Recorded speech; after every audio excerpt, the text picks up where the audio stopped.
Welcome to Mondays Learn with BeautySlesh, and in today's video we will do shading for our client. This is how the brows looks before and after. By the way, I always ask my client to come in with the makeup so I can see how they used to draw their brows, what color they use, and how dark they used to draw their brows.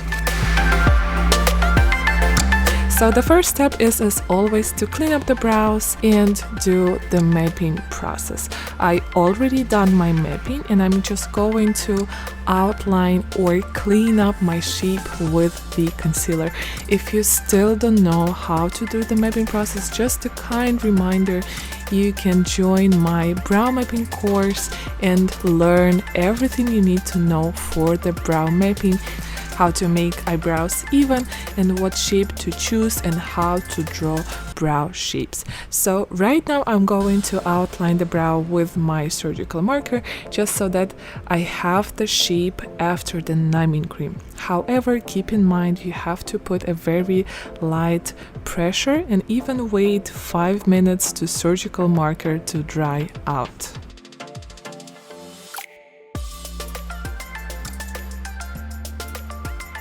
Once the shape is ready, I'm going to put my first numbing cream, just gently applying inside of the brow shape.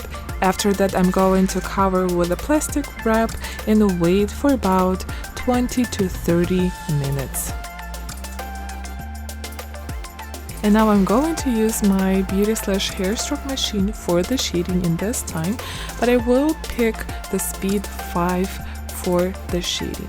And the first step with the shading, I always do my outline because I want to keep the shape first and then I will shade inside the brow. And by the way, before we continue, I just want to remind you, if you have any questions, you can reach out to me on Instagram, BeautySlesh, for inspiration and learn BeautySlesh. See you there, and let's get back to the video. Keep in mind, at the arches you want to have the outline as lighter as possible, but at the bottom line you want to have your outline a little bit darker. And the way you can control darkness is basically your pressure and also the movement. So if your movement of the hand is wide, you will create lighter shade. So right now I'm going to fill in the tail. I don't have a wide movement right now, so you can see the tail will be more shaded. But at the front, once I'm getting closer to the front, I'm going to increase my hand movement and I will have a wider swing. That's why I will create the dots, which will be more apart from each other, creating a lighter shade. After my first path, I'm going to put a secondary numbing cream and I will proceed to another eyebrow till this one will have some rest. I will repeat the same process with the outline and shading inside, and also I will put the numbing cream on this eyebrow as well. You can also notice how well I'm stretching the skin. This is really important in creating crisp outline and even shade inside the brow. And just in any shading or microblading, the stretching of the skin is really important.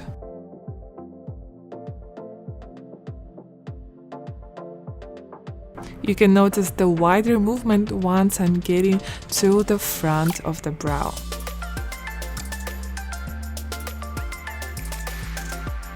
You are not shading inside the skin, but rather on top, creating just a tiny scratches on the skin where the pigment will be placed. So don't have too harsh pressure, keep everything light and make sure you do create these scratches. So I'm going to do my second path and even third path just to make sure the color is there, and I will not go over my client's desire for the darkness of the brow.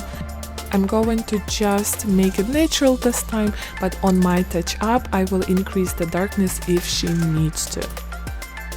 By the way, if you're using Tina Davis pigments, you can use my discount code BeautySlesh15. It will give you 15% off for any purchases from Tina Davis website.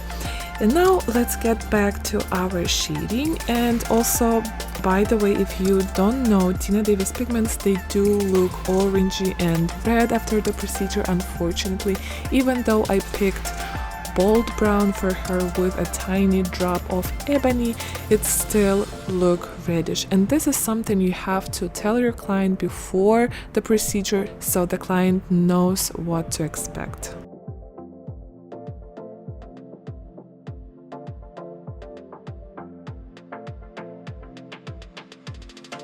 I hope you enjoyed this tutorial as I did. If you have any questions, leave them under this YouTube video, and be welcome to join my upcoming hair stroke with machine course. Feel free to check out all information in description below, and I will see you in my next tutorials.